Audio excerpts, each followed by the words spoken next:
You already know the deal. It's another edition of the Mrblacc Show. I'm your host, Mrblacc. For people who may be new here, please subscribe, like, click the bell icon, comment. We open to any discussions. You already know I'm trying to bring like minds together, just have an honest conversation. Today is my guest, Cecile. She runs a great blog on mental health, just the little tips to go day by day. Um, Matter of fact, I'll let you describe your blog, but how I came across her blog, she was on Instagram. I was like, okay, I see that she's doing her thing, whatever. I click her blog and I started reading it. And it gave me so much different tips. And she gave me an inside look into her lifestyle.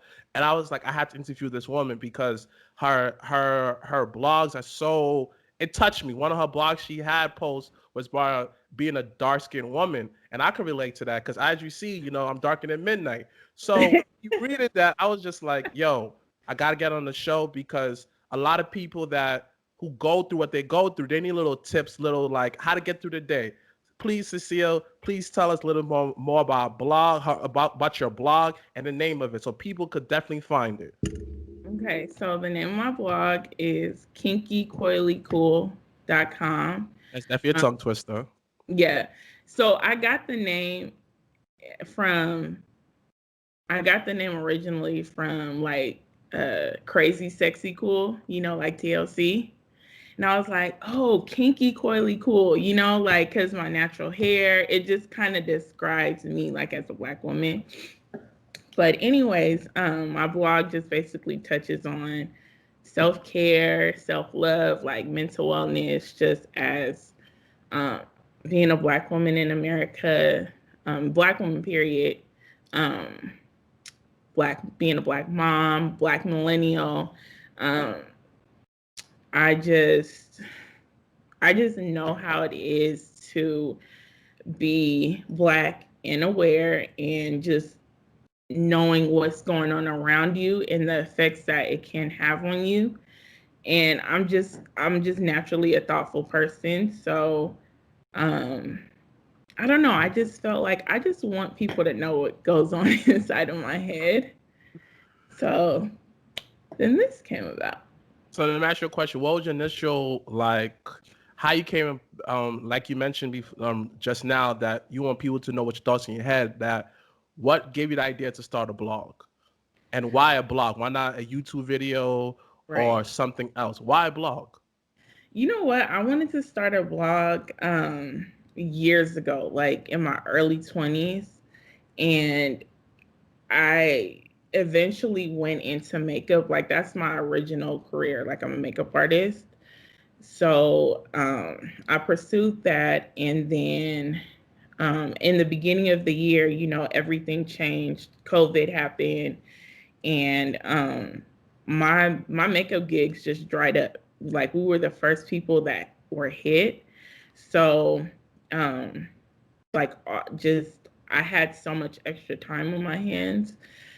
So uh, it came across my mind again to start this blog, and I don't know, I was just up one night and I was kind of researching like how to get my website and everything going. And I write a lot, I journal a lot, I just jot things down. Like you should see my notes in my Apple. Like I have so many random, like I just write stuff down.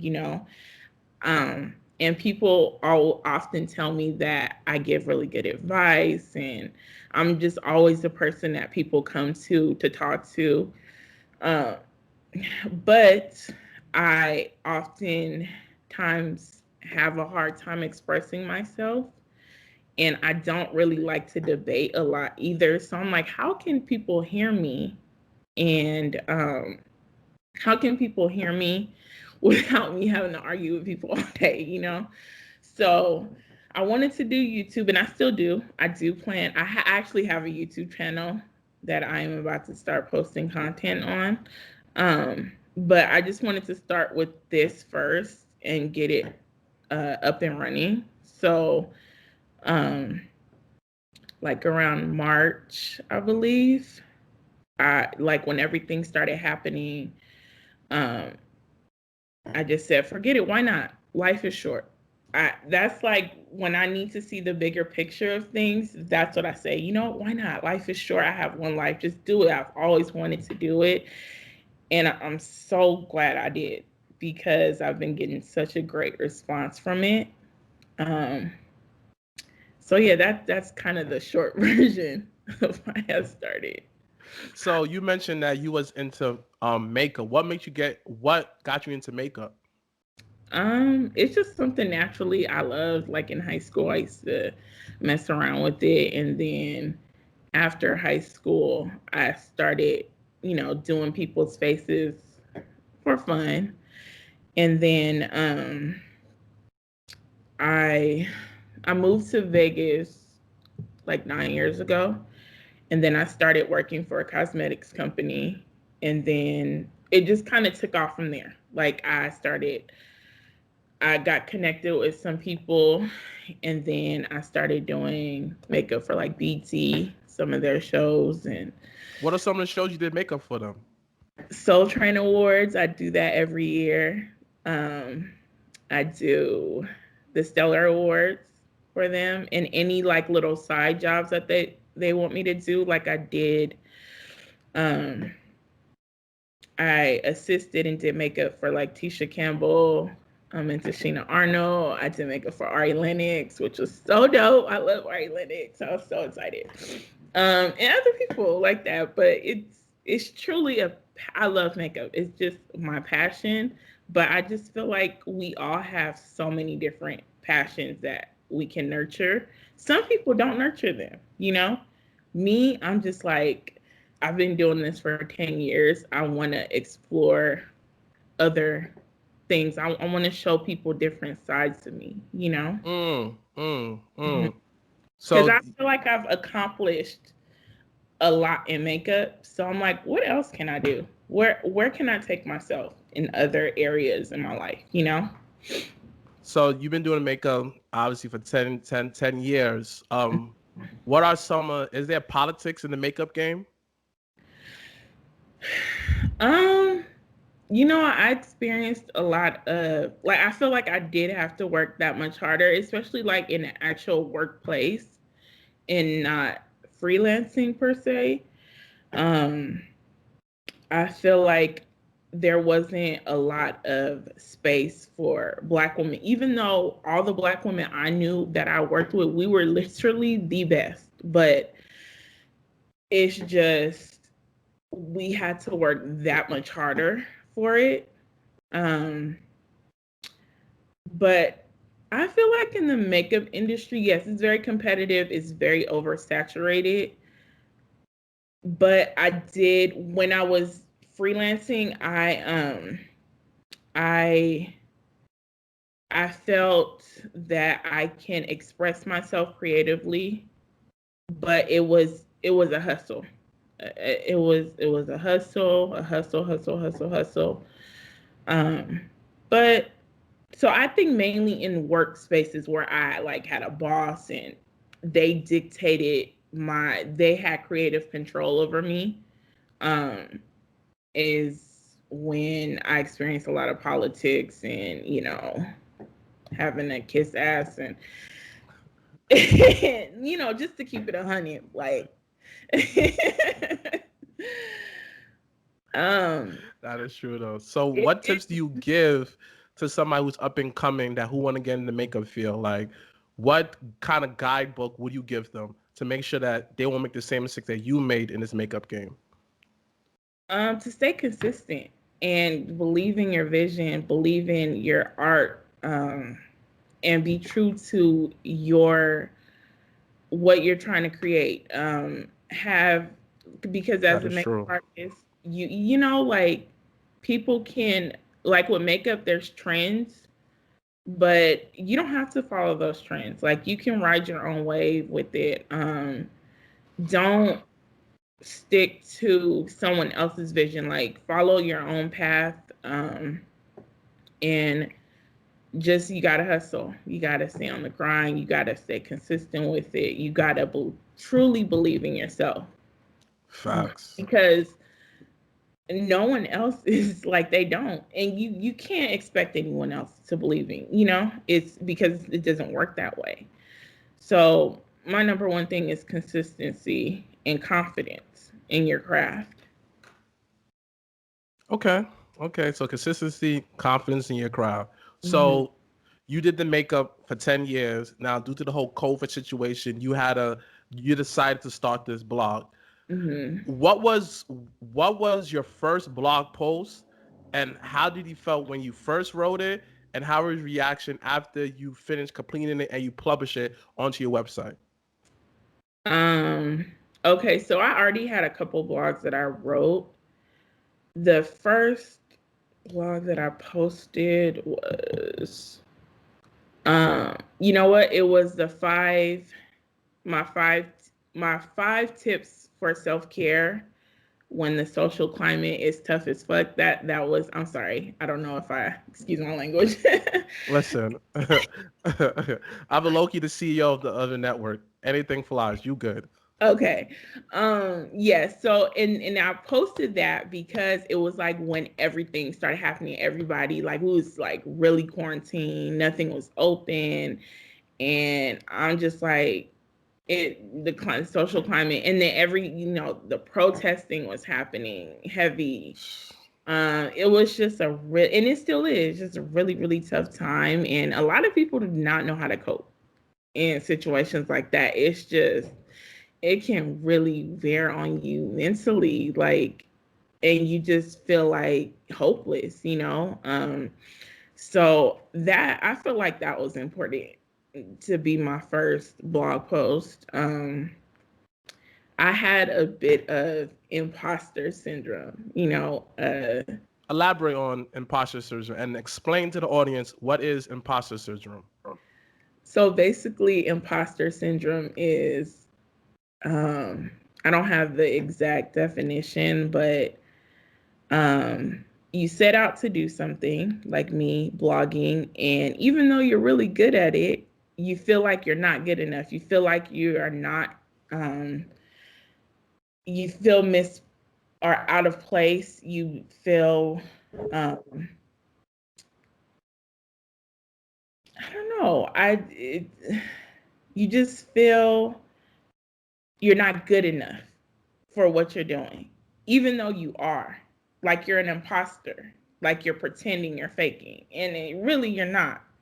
And that's how I felt. Like, I'm not a writer, I'm not a professional writer. Like, why am I doing this? Um, so yeah, I mean, that's my best definition. No, it's good enough. Trust me, it's good. Like I just wanted you to define it because Yeah, someone that who's watching may be like imposter syndrome. what You know, that's why I say, you know what? Put it in a way that you best describe it. yeah, that's my best way. Just feeling like you are an imposter, like you're pretending, you're doing something, but it's you're not. You feel like you're not supposed to be doing it. If that even makes any sense. So how you was able to come that imposter syndrome? By just saying, you know what, if anyone truly feels like I'm not supposed to be doing this, and that's personal, because this is not just some fly by night. Like, this is just something that I do, period. Like, I'm always writing, I'm always giving some kind of advice. So how am I an imposter in this? Like, I'm just sharing with the world, you know? So yeah, that's kind of how, and it's still every day. Anytime I post, I'm like, share your voice. Even if one person hears it and they're touched by it, you've done your job. And that's all that matters. And I have to take it back to, why am I doing this? You know?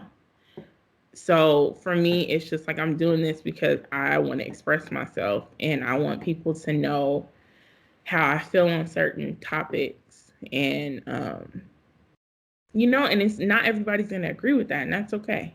And I have to be okay with that. I have to be okay with lack of support. I have to be okay with a lot of support. I just have to be okay with, um, following through with my vision. I mean, in this world, everybody is somewhat a critic. Yeah, Everybody somewhat is an expert at something. Like when you right. go on Twitter, like everybody has their opinion on something. Yeah. So the fact that you even felt that way, that you have dope skills in writing, I read your blogs. Your Thank skills you. is dope. The Thank fact that you felt that way, it makes me feel like, dang, son, imagine people that who don't have the skills you do and they feel like they're so confident. It's always the ones that who not as skills as you, who are mm-hmm. so confident at Mm-hmm. things they do. You make you look at it, it made you look at it like, Right. dang, man, it's crazy. Like this how the world the world is Yeah. weird. The world is just, Yeah. I don't know what to say, man. Due to the rise of Twitter and everything like that, it's just crazy. And one of your blogs, you said this as your first blog, 5 ways to self care when the social climate is tough. As much energy I put out speaking against social injustice or any other tough social issues, it's the same amount of energy I need into self care and helping coping mechanism. Mm-hmm. That alone, when I read that, I was like, that is so true though, Yeah. because us as black people that who's aware what's going on, we Mm-hmm. spend so much time being woke, but Mm-hmm. not the same exact time we put into our mental health. You know, we Right. don't go to therapy, we don't talk about nothing. We bottle up everything inside because a lot of us feel that this is not the time to deal with what I have to deal with. It's about the world at the greatest sense. Right. So how do you maintain that balance of, you know, maintain the balance of being socially aware and Mm-hmm. maintaining your health? I mean, maintaining your not health, but your mental health. How do you learn to keep that balance? Um, so I like to make sure that I'm informed, and how we are informed, it's like through social media, stuff like that. So, um, I know when I'm getting to a point where it's too much for me. Like I can physically feel I'm stressed out. The news is just it's too much, it's too heavy. I can't discuss it anymore. So I just kind of go MIA a little bit. I kind of go within. I I think in that blog I mentioned I I kind of have like a form of escapism. So like I'll read something like um fictional. I'll watch something You watch Game of like Thrones 3 times, yeah, yes. more than that. No. I'll do something like that to get my mind off of what's going on. I have a therapist. I'll talk to her. Um, I'll, talk to friends just about, different stuff. I'll laugh. I make sure that my head is not always just full of just all the negatives that's going on in the world. So when I feel myself getting and I know when it's happening because I physically feel it, like I feel tense, I feel tired. I'm just it's a lot. So I'm like, okay, no social media, um, read a book, watch a movie, something that's gonna make you laugh. Um, I'm a Libra, so it's just like we need balance to. I need balance to be my highest self. I'll do, I'll just focus in on my kids. Like me and my boys, we have the best time, and I'll just like shut the world out until I feel like I'm ready to rejoin as my highest self. Because I don't know, I just feel like what can you contribute when you are not in your highest self? You can't. You can try. And yes, people work and they're burnt out, but you aren't producing the same results when you are just running off of fumes. So to me, it's just like, the shit is still gonna be there when I come back. It's still gonna be some BS going on. I'll be back, and that's just that. Because I can't, it's just so much that I can do. Um, Rome was not built in a day. I know that's like super cliche, but for real, like, so yeah, I retreat. I go inward. I listen to music for like hours if I have the time. Who do you listen to? Oh gosh, I'm listening to right now. Like I love Janelle Monáe, J. Cole, Schoolboy Q, Tupac, Biggie, um, Kendrick Lamar, any and everyone. Like I like anything. If it's good, Willow Smith, um, freak like just like I listen to like a lot of chakra like frequency beats to like On YouTube? yeah, so like I'll listen to that like before I go to sleep.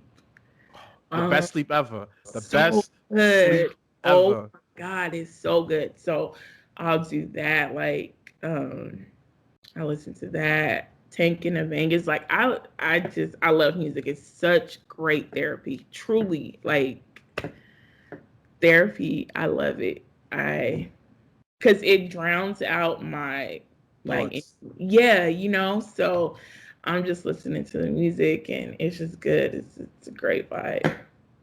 That's one thing I, I realized too. Like music is when I was going through, my depression, whatever, I throw on like Chance the Rapper, If I want to have some nigga ears, I throw on some Lil Wayne or something like that, some Dr. Dre, Snoop Dogg. If I want to praise God, I throw on some classic Kirk Franklin, Imagine Me, stuff like that. And mm-hmm. because like you said, it drowns out your own thoughts. Yeah, for So real. I Yeah. definitely understand that.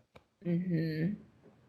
So, wow. So you raising three boys in this social climate, like, how do you do it? And what do you tell your boys about what's going on? Especially seeing George Floyd. Every minute you found out that another black man, another black person getting killed by the cops for no reason. Like, how do you maintain their sanity and also give them hope that it's going to get better? Well, one, I keep it real with them where they can understand um and process what's going on. I give them the pros. Okay, so I give them the pros and cons of being a black man. You know, first I'm gonna give them the pros. I'm uplifting them. I'm building them up. So they are consuming what I'm giving them. The cons being strong. So I want my boys to um I want them to be strong black men in society and to be amazing, productive members of society. They know this and they will be this. However, even though black men are, these great, upstanding, um, members of society, they still are black men and are treated as such, treated horribly. Jay-Z, for example, billionaire, I mean, just obviously completely turn his life around. And it's just in the media, I've seen so many times more than once where he was mentioned as a former crack dealer. And it's like out of all he's done, that's what you get. You know what I'm saying? So I had to prepare. Infuriating, yes. So out of all that, like I I have to, forget that he did drugs. I mean, I forget he yeah, sold drugs sometimes. right. You know what I'm saying? But they don't, and they're not going to forget. So and I tell my boys that. And this is just life period. So I just I let them know who they are. I raise them to be, and I'm raising them to be amazing men in this world. And I'm raising them to view themselves in their highest selves, but I'm also real to show them. I'm keeping it real and showing them how society may view them and preparing them for that. Um, and it's really tough, and it makes me really sad that I even have to have these conversations with them. Yeah. It's frustrating. It's infuriating. But it's our reality. So, I give them the good with the bad, basically. The truth. And do my best to, keep them aware, but in a positive mindset, keeping them around their people and um, keeping them conscious, focused, happy, but, wanting to fight for their people as well. So, as they get older, Trust me. Yeah, yeah. Raising three black boys in this climate, and me being a man myself, it's mm, we're public enemy number one. Sometimes, sometimes we feel that we are not heard enough. yeah. Sometimes that we can't really express how we feel because we look as weak. Hmm. That the stereotypical how black men are supposed to be is that's not kind of like how a lot of millennial men are today. We're kind of like a different breed, so it's Yeah. hard. Hmm. So how do you allow them to be themselves, but also at the same time allow them to express themselves? Like, how do you create that environment for them? Just like you said, I let them express themselves however they want. It's automatically shown or said that a black man should be playing sports or something of that nature. You know what I'm I mean, we saying? are good at it. We are good It's at sports. true. This is true. However, I don't want them to think that's all that they have to do, and if they are not playing sports, that they are less than. Like my oldest son, he wants to be an artist. He draws incredibly beautifully. I mean, I'm nurturing that with him now. He's just, he's extremely tall. You would think like, oh, he's going to be best, but it's just not in him. And that's okay. It's just not in him. He wants to be an artist. He wants to draw. So I nurture that. I nurture that and I support that. My middle son, he loves to dance, but he's like the typical, he wants to be a boy's boy, play sports, dance. I mean, just, and that's him. And I support that too. My youngest, he's 4, so he's kind of just like discovering. He's like, "Hey, I'll do sports and I'll draw and I'll do anything else you want me to do, Mom." But just the main thing is they're supported in whatever they decide to do, as long as they're not harming themselves and anyone else. You good? I got you. I'm gonna be there. I'm gonna support you. And I feel like that's so important to raising a well-rounded black man who can, because I feel like now they can come to me and they can express how they feel.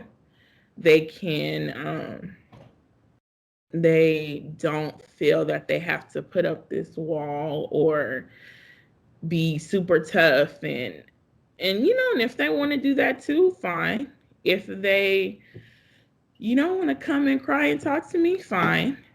As long as they feel supported and they feel they can express themselves everywhere they go and they can, be respectful to men and women alike, That is so that's true. all that's all I hear about. Ukraine are definitely a perfect environment for that for these black men, and I congratulate you. Like Mhm. trust me, it's tough raising boys. Yeah. Oh my God. It's tough raising boys. Shout out to my mom for raising me, my brother, and my sister. Like it's tough. And like you said, you have many different personalities to deal with, not just one basic Yeah. personality. You Mhm. have the 4-year-old who's still trying to find himself. You have the middle one that who's kind of the boys, sports, Yeah. dancing. He's into all of this. And the oldest one, he's like, he kind of get typecast because he's tall. Yeah. So you think that, oh, Yeah. you play football, you play Yeah. basketball. He go, nah, Mm. man, I just draw. And people Draw. kind of side him like, what the hell? Like you said, it's stereotypical for his height to do that. And then he get feel some type of way that, damn, I'm not playing sports, I'm not useful in this society. The Right. fact that you create an environment in your household where he could be himself, I applaud you. Like I Thank you. definitely applaud you. Like, trust me. Yeah. I mean, other than that though, like you I remember you read your I was reading your blog, and then you was doing your, I think your youngest, you had a very traumatic delivery, and and you kind of was having a panic that you don't want to call your sister because you don't look like a bad mom. Are you comfortable with talking about that? Yeah, yeah, of course. So basically, I um I had a traumatic delivery with my last son.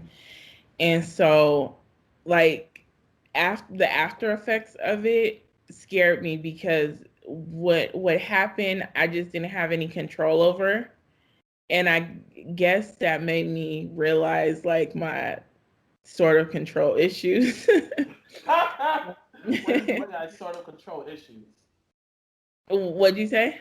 What do you mean by control issue? What do you mean by that? It's like not being in that moment, not being able to control what was happening was Mm-hmm. hot for me. So when I got home after delivering him, I felt like what happened in the hospital was happening again, but really it was just I was really anxious. Mm-hmm. But it wasn't okay, so it wasn't necessarily me being looked at as a bad mom. It was just I guess feeling like I don't like to feel like I need to depend on people. Um and I can't do things for myself, and I just struggle with vulnerability as well. So um in that moment, like that panic attack was really, really bad. I thought I Mm-hmm. was dying. Like so I called her, but then I hung up. And my sister, she's so protective over me. So like when we talked about it later, she was so upset because I didn't let her in. I didn't for a while because I don't know. I just feel like with Black people, it's just a stigma. Like we don't talk about being depressed and anxiety and stuff. It's just like we need to be strong, strong, strong. Yeah. In my head, I was just like, well, I had my last child. I just got to deal with it and be strong and just push through. But it just made things worse for me. It made things so much worse. It made me more depressed. It made me more anxious. It did me no good until I finally was like, I need to go to therapy. If I'm not going to start with talking to my family and friends about it, I need an outlet. Um, so that was like one of the best decisions I made because I just was going through it and until I hit a wall and I'm like, there's no way I'm going to be able to keep going like this. Like I can't continue to feel this level of sadness and be a mom and be anything that I want to be in life. So this is why I like to talk about it because I know just so many people feel this way and it feels like hopeless. It feels like there's no way out of it, especially for moms, because you already feel like you lose a part of yourself Mm-hmm. in a sense. So and just moms and just Black women, Black men, period. Um, so I'm like, if one person reads this, if one person can see it, understand, and know that, just open your mouth, tell someone how you're feeling. It helps. So Facts. it Facts. really, really, really does. So, um, yeah, I feel like that one story just touched on me just being able to be vulnerable because it's hard for a lot of people to let someone else in. without feeling like you're going to be judged, you know, when really, no, I don't. And if they judge you off of that, that's crazy. Like, I, you know, when you really think about it, like someone's going to be like, oh my gosh, you're depressed. You know, no, I would hope no one would actually have that. You'd be surprised. You'd Yeah, be yeah, surprised. yeah, and I've seen weird stuff like that, but um, yeah, and even if that does happen, oh well, because guess what? I'm feeling better. You know, even now, I'm feeling so much better. I'm in such a much better place. So I never yes, saw it that way. Like, wow, I never really saw it that way. Like, wow, like if you, wow, at least I know I feel better. Like, yes, that because that's what it boils down to. I How never saw it that way. Never. how I'm feeling. We get so caught up in everything around us and how it's going to play a role and effect. And I'm like, no, I'm doing this for myself. Like, what is my favorite quote? If I didn't define myself for myself, I'll be crunched into other people's fantasies and buried alive. By Audre Lorde. I love that quote. It's like my, if I gave in to public opinions of me, I'll be buried. I would be nothing because I live my life based off of the next person's work, you know? So who cares? I'm feeling better, so great, you know? I go home at night and I'm cool. I'm happy. So that's all that matters, you know? Yo, that is, wow, that is, Yeah. wow, dang, dang, like I'm inspired right now. Just to, wow, thank you, like, Oh. wow, like, wow, dang, um, I remember, dang, like that was powerful, like, wow, It's like, true. It's just the truth. It's like the truth, like to the very core. Like how are you feeling? Like, do you feel good yourself? Or because if you don't, then everything else does not matter. Truly, it doesn't. but why are we like that as Black people? Why Like, I why? It's a Like, slave mentality. We have to show up and show out for other people. We need to look good for other people. We get so lost in doing for other people until later down the line, you forget what you did it for because yeah, it right. becomes about everyone else, you know, and not about why you initially started doing what you're doing, you know? You're definitely right. Like, Yeah. you're right. We kind of, we, I always say when it comes to us Black people, like we go so hard on ourselves. Like, that's not good. That's not good enough. And when it comes to other races, the bar is so low. Like, let's say a white person know how to dance. Oh, you lit. Da, da, da, da. You invite to the barbecue. I'm looking like, he could just dance. He Right. did nothing spectacular. Why And is he invited to this fictional barbecue that's not right. real? But Man. yet, you don't hear white people say, "Yeah, man, you know, you're invited to the woods with us." Yeah. Like No. you, like, what's up with that? Like, why we so like, why we spend so much time working to invite everyone else within our culture, but Mm, yet we don't spend enough time to like build our culture. Like, right. why are we like that? Like, it's I so don't know. despicable. Like, it's just so like, it's It's very hard. rooted. It's deeply rooted because it's society standard, like society, and it is it coddles to or it nurtures to white people. Like it's you know down to how we look, our body types, this and that. But Our hair. our hair, everything else. So, but when they start doing it, then it's like, oh, wait, you know? And I'm like, dude, I've been wearing like my French braids in my hair since I was like 2. But when they start wearing it, it's like cornrows. And like, oh my God. I'm like, Fact. I braid my hair up to bed. Like, this is like my life, you know? And it's like, mocking it, and then now you guys want to think it's cool because it's a whole cycle, and that's why I removed myself from that.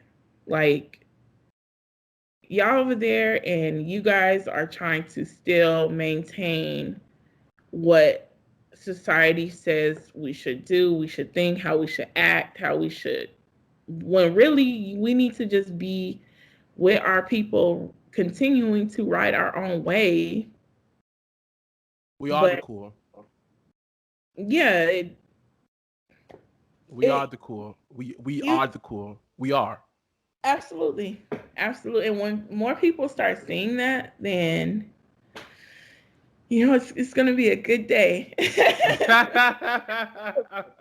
I mean, I feel like more of us started to see that now that we are the cool compared to our parents' generation. Yeah. Now it's just I see more people realize that we taking back our power. We taking back, like, we are fighting back. I see more people like yourself.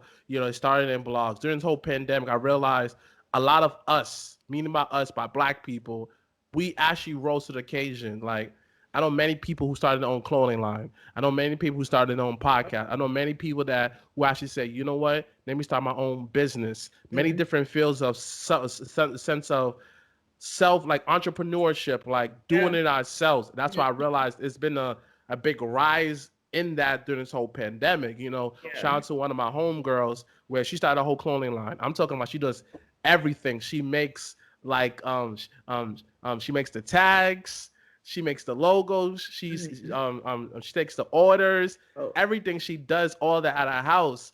And then I'm seeing that, wow, once again, us Black people rose to the occasions, but Mhm. yet you don't see the news covering that. You don't see the news talking about that, No. not at all. And the one thing that I realized that's always been is also an issue within our culture, just a culture in general, is colorism. You being Yeah. a dark skinned woman, like, I remember one of your blogs, you talked about that. Like, from what advice would you give to your younger self dealing with colorism that you wish that you had known at that age?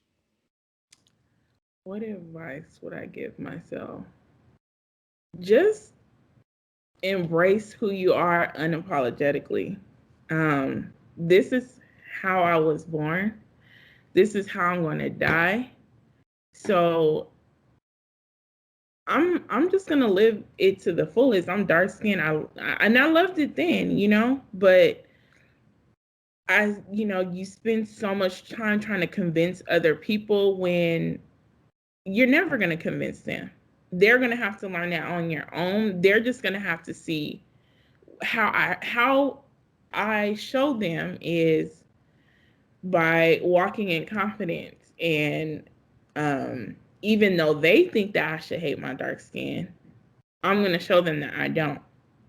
So um and that's how I'm gonna convince you. And if I don't, then it doesn't matter because like I said before, like, I'm happy, I'm good with it.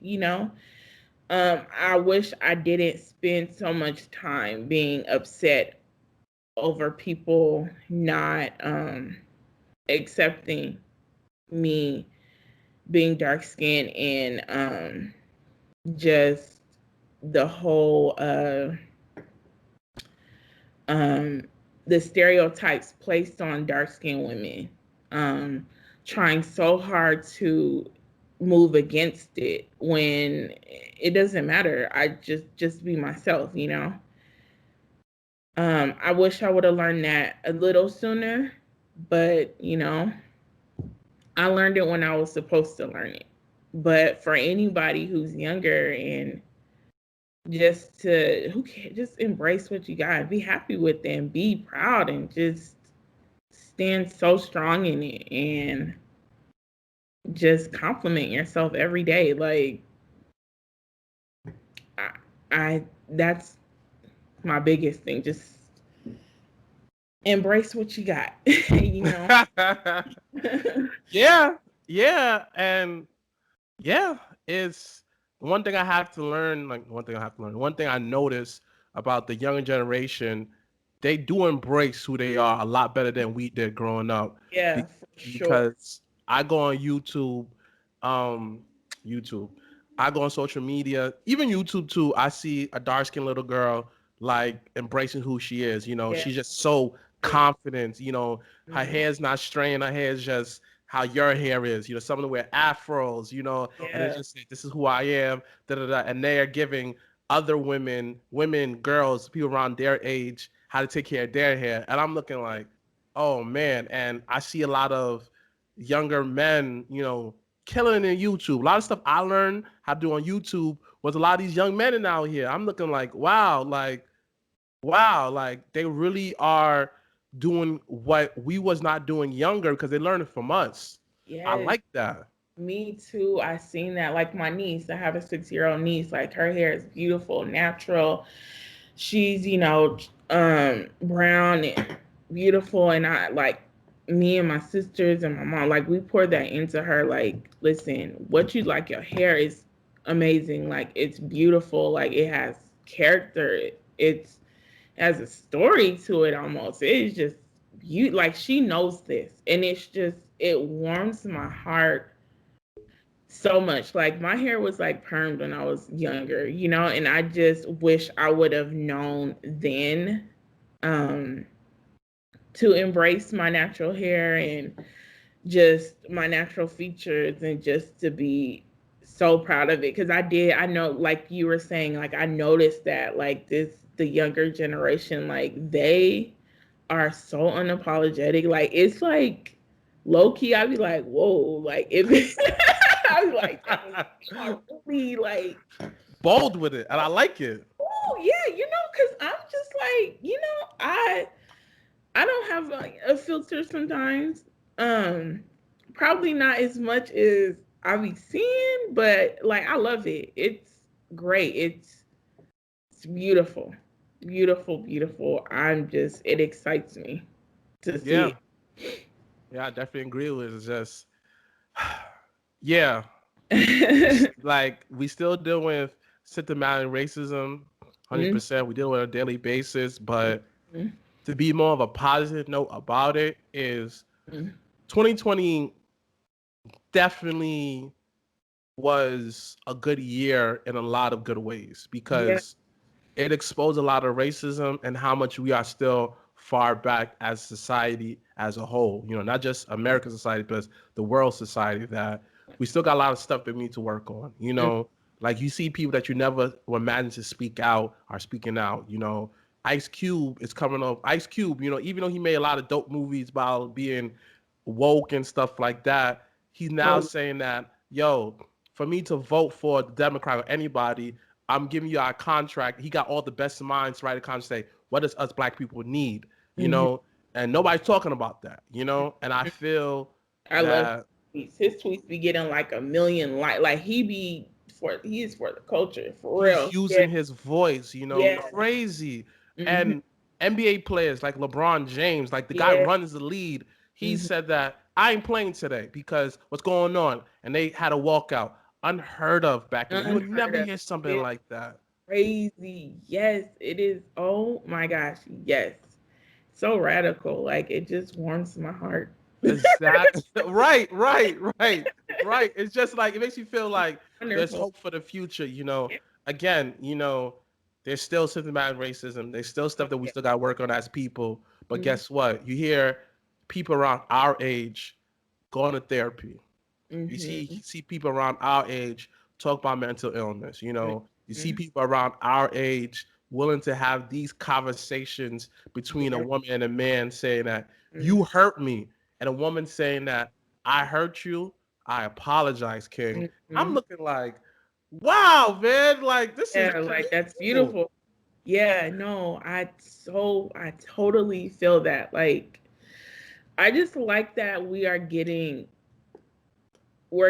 different sides and we're able to embrace different point of views on relationships and just how men are seen in society and how women are seen in society because I'm just not a traditional like stay at home type, you know what I'm saying? I feel um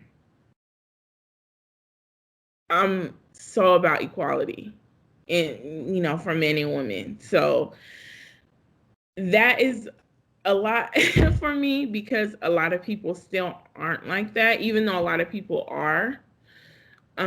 But I'm happy to see like women are starting to see men as more vulnerable, and men are starting to see women as not just this little weak little person who just supposed to, have their kids, and you know what I'm saying? Like it's we're seeing each other in different lights, and we're changing the narrative on how we are viewed in society, how we just view each other, period. So you just mentioned that you're not a very traditional woman. Like one of your blogs, you said that you are an intersectional feminist. What is that exactly? Intersectional feminist. So basically, like feminism catered to white women. So Yo, please, please, please. You said it. Because when I say it, I look like a racist, I look like I'm angry towards women. Please, for my audience, please explain why feminism catered to white women, not black women. Please explain that. feminism catered because it was just something that was pushed by white women, but it didn't include black women. So um it was, trying to raise white women up into society, and have them be seen more as people in society, and it was their rights that they wanted to um it was they just basically, they didn't include black women were not included in this. So we wanted to intersect all races in feminism. But Alice Walker came up with the term womanism, which is black feminists, basically, to make a long story short. Um, So so what are the basic difference between a woman, like a black feminism, and the regular terminology feminist? What's the biggest difference? it's just intersectionality. Like it's including black women. It's in not just, okay, white women are, gosh, it's just basically not just fighting for the white rights of white women. Like white women, um, they, want to fight for equality for women, but it never included black women. When we wanted to fight the same fight, it was just still they treated us as if they still were white, basically. So they didn't want when it came down to it, it's just like the white man, the white women, then the black man and black women, so we still weren't seen as equals to them. And it's still very much like that. So when people, because white women will refer to themselves as intersectional feminists, because they're making it known, like, I'm not just fighting for like white women's right, it's for black women too. But Alice Walker did come up with the term woman. It's basically the same thing as intersectional feminism. So I always say intersectional feminism, womanist, slash womanist.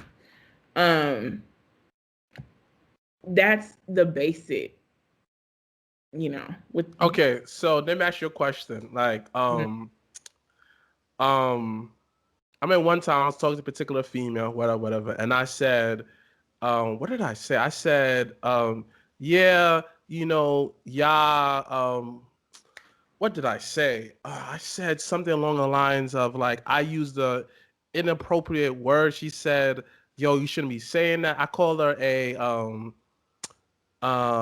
gosh, what was it? Was it a female? Why is that word so taboo for y'all? Why is that word so taboo? Because personally, this Yeah. is how I see it. Because I saying Yeah. that if the man's not disrespecting you, he's uh, uplifting you, and mhm. he's not using a way to like degrade you as a woman, I don't Yeah. see a problem with that. So Mhm. educate me why it's a problem. Okay, so I don't necessarily see it as a problem to be called female. It's more so the intent behind it. And more than likely, the intent is like, it kind of sounds like ownership, like female. I don't know. It comes across it because somebody actually, that's so funny that you bring that up because somebody was referring to me like, this female for female this and a female that. um I personally don't get super offended by it because I'm able to see people's intent behind things. But a lot of people, or a lot of guys who refer, or they'll be like, yeah, this little female, it almost comes across as degrading, even though yes, we are female, but it's it's just the context of which it's used. And I don't think, but then some people don't even look at it. They don't even try to hear how they are saying it. It's just, oh, you just use like, oh yeah, this female this and this female that, and don't try to see their intent behind it. I do, so it doesn't really offend me, but it does if you can acknowledge me in a different way. So it's not a black and white for me. It's not black and white. I don't want to be referred to as this female. I would prefer not to, but again, it's the context that it's used in. It is your intent behind it. Some people don't look at those details and they just hear you say it and they feel offended, and it feels degrading, or you're not really acknowledging them as an individual, but just as a female as whole. Because that's how a lot of guys who, have just a very misogynistic view, they look at women as a whole. We're just all one, like we're useful for one thing, to cater to them. And so it's automatically like, what? Like, how are you know what I'm saying? So I don't know if that makes sense. It's not black and white. It's not. A lot of gray areas. It's a lot of gray areas, but some people just skip that and they're automatically like, don't speak to me like that. And I get it. I get it. For a long time, just us as women, we just weren't seen as individuals. We weren't respected. Our minds weren't respected. We were just, a couple females. Yeah, these um but like you said, a lot of gray areas, not black and white. It's it's a person by person basis for me. Okay. If I know how the person is and they're using it in a certain way, I'm going to be offended because I know their thought process. Mm-hmm. But if it's coming from certain men and they, I guess were to use that term or whatever, then maybe I would get offended. But then it's like, not really, because it's not the worst thing. But the worst thing that's said to me. So I choose to put my energy to something else. Into something else. To me, it's not. I wouldn't get too up in arms over it. I definitely understand where you're coming from, but on the same token, how many times that women generalize men? Like, absolutely. Yeah. Like literally before this whole, like, I like to say there's a time period, there's a weird time period on social media where women are bashing men left to right. Men are this, men are that, da da da da. All men do this, all men do that, and I be looking like, all right, like, I'm a hardworking man. I don't like being like that. Like, I take care of the women. Like, I'm like, I make sure I uplift my women. So the same token, y'all like to be generalized, but y'all generalize men too. Yeah, and I completely agree with that. So with me, and that's what I feel. I feel like a lot of feminists can be very anti-man. Like a lot of the newer generation, like I see this a lot on Twitter where like they are literally like, I fucking hate men, like straight up. No, and I'm just like, or I hate black men or black, But your and daddy's a man. yes, and it just, and I don't like it because um while I've dealt with a lot with men and just Of course. terrible, you know what I'm saying? But we all do, so I don't feel I want to use my voice to tear down another black man. I want to use my voice to educate him. So, and if he doesn't, then you're not the kind, because it's just, it's terrible people in the world, period. And not everybody is going to see your point of view. So I make sure I don't surround myself with guys like that. And if I come across one and I try to educate you and you don't hear it, then that's on that. So I know, like, when I am in my blogs talking about, how some black men can treat black women, I do give a disclaimer like, this is not me bashing you. This is me educating you. This is me trying to see, have you see us in our situation in a different light. But a lot of women, it's just not, for them, it's black and white, like, Okay. F these, because, like, and I'm like, oh, okay, that's Okay. not okay. So my question is for you is this. As a black woman, do you feel us black men protect you? Do you feel protected by us? Because I feel like that's been the real common theme ever since the whole Tory Lanez and Meg Thee Stallion thing. Like, I've been seeing that a lot on social media, and me as a black man, I'm looking like, you know what? Let me have a conversation with different females about this to hear their POV before I say something, because I know how I protect my black women. Right. But Like how you just use female, like it didn't offend me because I knew your oh intent wow, behind it. I knew behind wow, it. and this is exactly what I'm talking about. Before you answer that, that's exactly what I'll be talking about. Is you knew my intention behind it, Hmm. and you didn't get offended, and now you saw it as no, he's not offended. He's just using it. He just the way he's talking, the way he's using it. I can't get offended because he's not trying to belittle me, but he's just trying to make a point and a statement. And I applaud you for that. That was a great example. You see, audience, this is why you listen to black women. So, so basically, my question is to this: like, that been the whole common theme, the recurring theme through the whole Tory Lanez and Meg Thee Stallion. Do you feel protected as a black woman by the black man?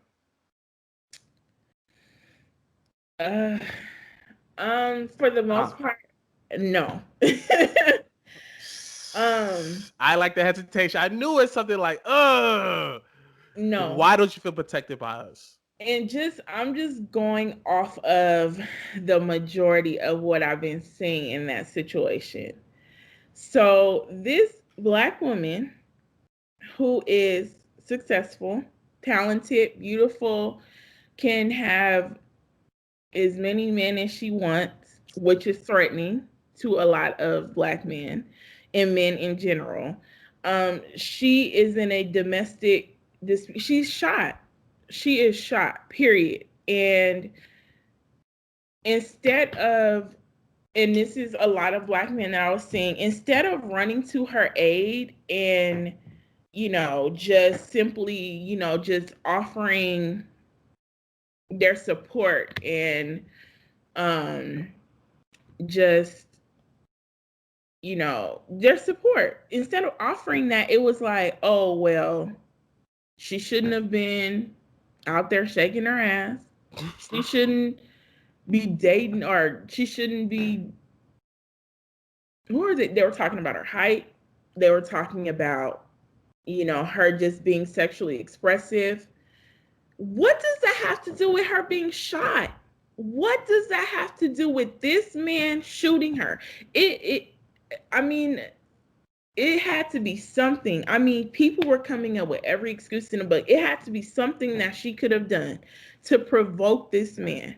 But if the tables were turned, the support would have been outpouring. And I've just seen it way too often where I feel like the I feel like the actions of a black man, just with him dating and just his sex life and this and that, it's excused a lot. But women, we've had to walk this fine line, and she's not walking the fine line. She's young, she's smart, she's beautiful, she's talented, she's successful, and it is a threat. And I've seen I have not seen a lot of support from black men for her. I'm gonna be completely honest. And I got into a couple, little tiffs with people over it. And the fact that I'm arguing with you over this and you're trying to rationalize her being shot is completely mind blowing to me. So where does that, and I just think like, where's that rooted in? Like, how is this okay? What does her sexuality have to do with her being shot? And then it comes to me, it's like a sense of ownership. Like, I feel like a lot of black men want women to um be who they want them to be. And if they aren't, then it's just, okay, well, we're going to judge you accordingly. Oh, you want to, it just, I can really go into it, but I don't know if we got a couple hours. But to make a long story short, no, I do not. I don't feel like a lot of black men have our back at all. And you as a black man, I'm sure you may see when black men, and when I do hear black men say, well, I got your back and I support black women and this and that, and I'm just like, you guys have to realize that you guys are you guys are a minority, because what we are seeing in the public and in social media and things of that nature is not support. It's her being made fun of and being mocked and being called a snitch. What? What is she? So she's supposed to not say anything? I'm just really confused. Like, she didn't even, and what goes deeper into it is she was still protecting him so he won't go to jail. She didn't want to. She did, and still. And so it honestly makes me really sad. But in that same breath, like, I will still always support black men, because I know not every black man is like that, but the majority of what I've been seeing has just, the lack of support is disgusting to me. Okay.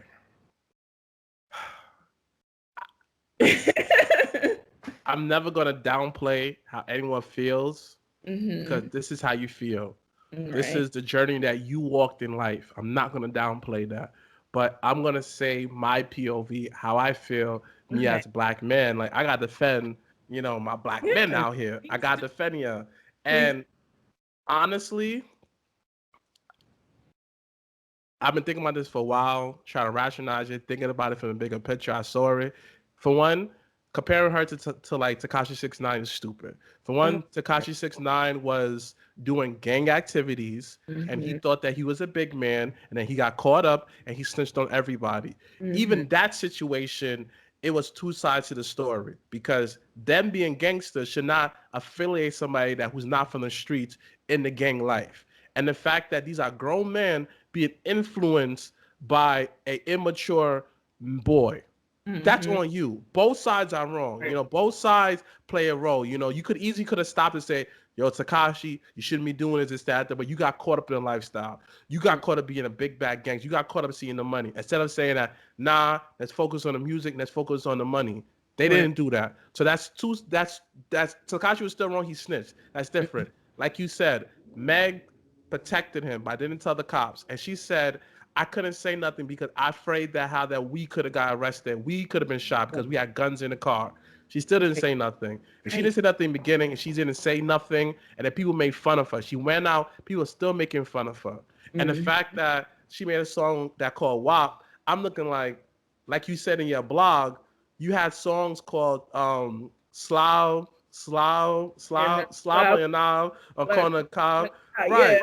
That's my joint. You got yeah, Cameron saying like, Ma, I've been hugging the block. That's right. Straight hustling rocks. You know, baby girl is sucking and Little Wayne comes on. I get head in the strange places. Then on ice cream say, my favorite. Yo, I didn't think nothing of that because that's their form of expressing a sexual activity. Look at the and it wasn't baby. debated.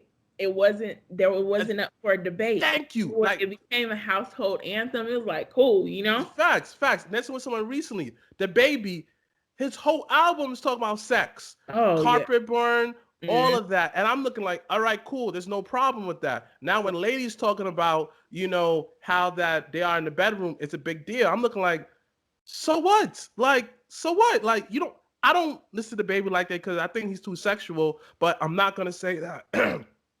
He has no place in hip hop. You Right. understand? Exactly. Like, Meg, Cardi B has a place in hip hop. If you don't want to hear that, I feel that the rise of those type of music, it gives rise of other women out there that who's doing different kind of music. Shout out to Rhapsody. She's a beast. She's a problem. I listen to her and other female rappers that who's doing their thing. It Mm-hmm. gives it's everybody in the market has a place to eat. That's how I Yeah. see that when it Yeah. comes to that. Yes. The bigger Absolutely. picture. Right. Boom. Now, me seeing that is, yo, I hear stories all the time from my different homegirls how black men kind of like, kind of fell short and didn't protect them. You understand? Mm-hmm. But also, I'm not putting it on y'all. It's also like, at some point, if you keep me in the same type of men, I'm not blaming nobody. You got to change you as yourself. Say that, you know what? I got to stop dating this man that who's not no good for me. I'm not putting the blame on the victim, not at all. But at some point, you got to look in yourself saying that I got to change to the person I date. And us as black men is if you notice that, yo, all the women that you date, they hate you, they can't stand you, you're not friends no more. You got to do the work in too, King, because you have to realize that, yo, just because y'all didn't work out doesn't mean that y'all cannot be friends after that. You understand? And understand that I ain't perfect. I have done stuff in the past, not to the degree as Tory Lane and stuff like that. I have done stuff in the past to people I ain't proud of, but I always make sure that, yo, the next person, I learn from my mistakes, I'll treat that person a lot better. But Right.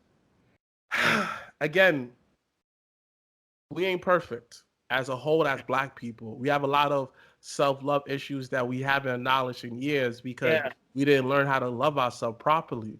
No, So because we were automatically told everything about us was just wrong, down to our features, our skin, our being here was wrong. So, in a way, a lot of people, a lot of black people were trying to make it right, by conforming to what they thought was right. So, it just is so deeply rooted.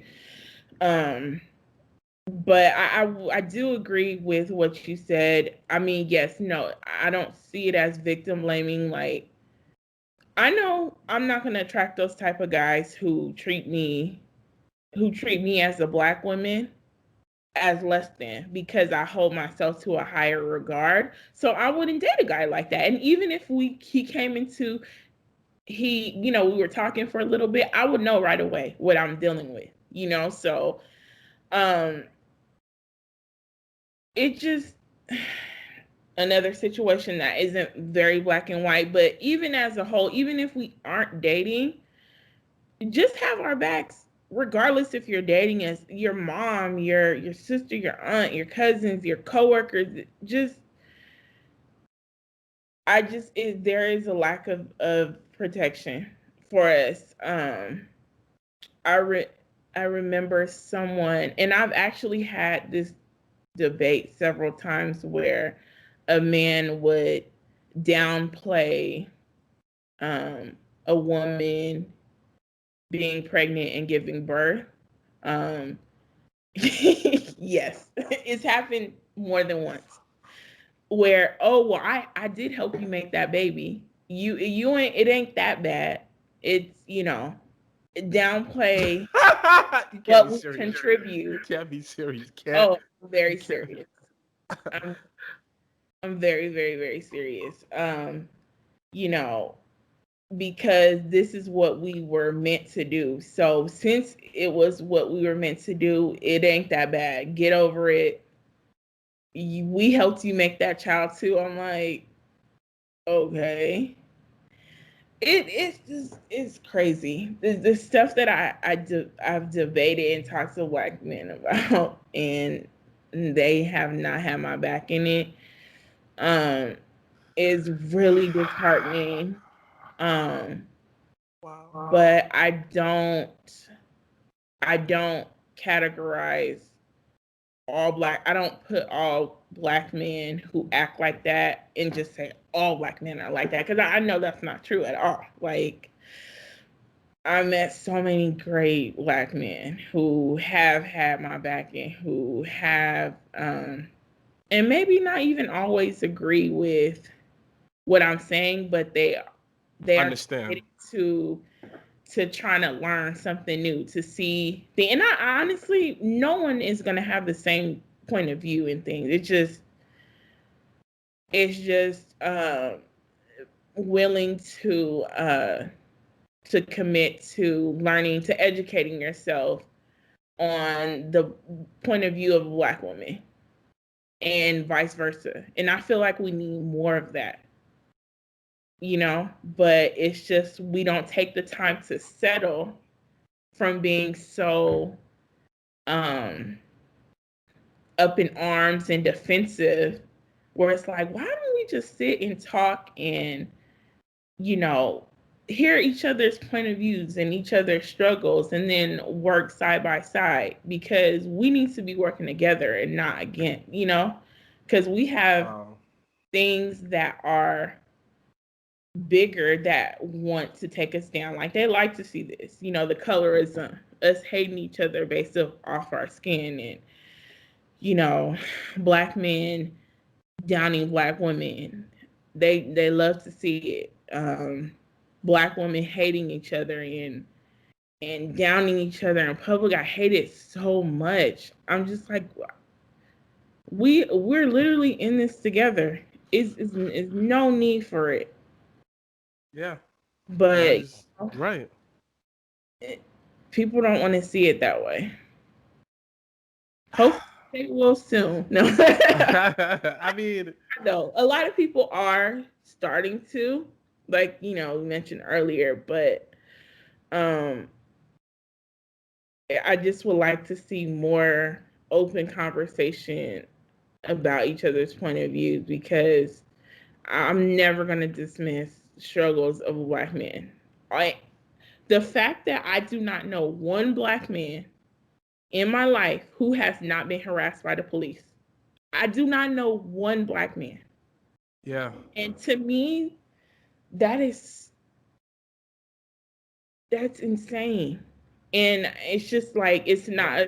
it's not a struggle that Black women, I mean, yes, we can be harassed and they see us in a certain way, but it's not like, for Black men, that struggle is so scary. And I even yes, I'm not saying that Black women don't deal with it. I know that I don't know any Black man who has not went through it.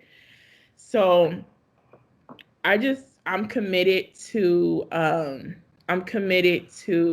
seeing a Black man's point of view. I'm committed to hearing a Black man struggle. I'm committed to um not bashing Black men in public, rather educating you in private. Wow. Yeah, they don't need to see, like, any conflict I have with family or anything. The public's not going to know about it. Like, we're gonna deal with this in private, and I just feel like that needs to go across the board with our people. Yeah. Yeah. Um. Dang, man. let's end off on a positive note. um, dang. You're right. Everything you said, I definitely agree with it. For like, let's have these uncomfortable conversations, about colorism, race. Let's have this conversation of y'all not feeling protected. Let's have this conversation as a black man talking about I cannot express myself towards you because I feel you're gonna look at me as a weaker being. You as a woman is you want to express yourself to a black man to understand that, like you said, like just because you help me make it doesn't mean that I'm not birthing his child. Like childbirth, y'all die. Y'all like more likely to die Yeah. in the hospital Yeah. from Yeah. childbirth than a white woman. Because y'all listen like, the system's against us. And Mhm. they put these things to keep us separated instead of us united. Feminism, the saying that for you to get welfare, then the man cannot be in the house. All these different little stuff they try to put to keep us separated. And or you hear even from a black man, they hear that I can't date a white woman, I mean a black woman, because she's difficult, she's Mhm. all of that. I want to date a white one, which is fine, but then they will bash the black woman, talking about Right. she's no good Right. and stuff like that. I'm looking like, yo, my dude, your mother's black. Like, Right. like, Right. yo, what's wrong with you? Your mother is black, dude. Like, yo, what's wrong with you? And they'll put down black women so much. And I'm just looking like, wow. I remember one time, not to make so much about myself, I had a Mm. conversation with somebody, and actually, my brother used to have a podcast. He used to call it Toxic Talk. RIP to that. And he's the guy on the show. He's a Panamanian dude, whatever, a black, Panamanian dude. A Afro Latina. Let's use the proper terminology here. And my brother says, my brother don't date outside his race. He only date black women. And then out of his mouth, he said, well, your brother's a racist. What? What does that even mean? That doesn't make any sense. Because I'm a racist, because I refuse to date outside my race. So that makes me a racist. And my brother's not the most like he could he can't say but so much because he dated outside his race. He's the type of dude that he dated all sorts of different type of women. And Mhm. then he tried to defend me, but the guy was like, no, he's a racist. Da da da da da da. And Oh. now I'm hearing this. I was just like, I'm a racist because I want to date black women and black women only. But yet I never said nothing about I'm better than anybody. None of that. I just have my personal preference. I mean, one time I put on Facebook one time, I said, nothing feels good when a black woman said that she loves nothing. Like I want to date, no, I want to marry a black woman so my child forever feel the love from a black woman. Man, I got support. Then I got people laughing. Some guy that I know that he was just like, "Oh, that makes no sense." This, that, and third. But and I'm looking at him like, "What?" Mhm. Like I'm getting criticized for dating black women, and you're laughing at me. One, it was from a Spanish dude, which it is Wow. what it is, and I'm looking at him like, "Boy, your uncle probably look like me," and you have uncle that's probably white. How Mhm. dare you laugh at that? Like whatever. And another dude, he's a black dude, and he's dating like he's married to a Indian person, and I'm Mhm. looking like they basically low key black people. They're just not as dark at us. Like, yo, what is so like? It puzzles me Mhm. that I get criticized because I want to only date black women, and I'm looking like, wow, we live in a world where they teach us to hate ourselves. They Mhm. teach us not to love ourselves. Then they teach us not to love our black women. And but then they want to. I hear black men saying that, oh, I want to date a woman who's exotic. I'm looking like, black people are everywhere, right? You could date Yeah. an Asian black person. You could date an African black person. You could date a Puerto Rican black person. Right. Black women are pretty exotic. I was gonna say, how are we not exotic? Like, it's crazy. Listen. It's insane. I'm like, why am I not exotic? Like, I'm exotic too. Like, chill. Like one day, you have your hair like that. The next day, you have long braids, and then the third Yeah, day, your hair's all, nice and long and pressed. You looking like, Wow, man. It's like having 3 different women on 3 different days. Thank you. Thank you. And as black men, we just have one look. We have waves, braids, an afro, or we bald. Not that much look we could choose from. Not that much looks. So It's funny. Yeah, no, I definitely agree. Definitely agree. But it starts with an open mind. To me, that's where it all yes. starts. It starts with an open mind. Once your mind is open and you're willing to receive information other than your own, man, like you can view the world so differently, and you live so differently, you operate so differently. Yeah. Uh, and I wish people would just get that mentality, you know? Yeah. Yeah. So I think that's a great way to put a stamp on this interview. So before you go, where can they find you?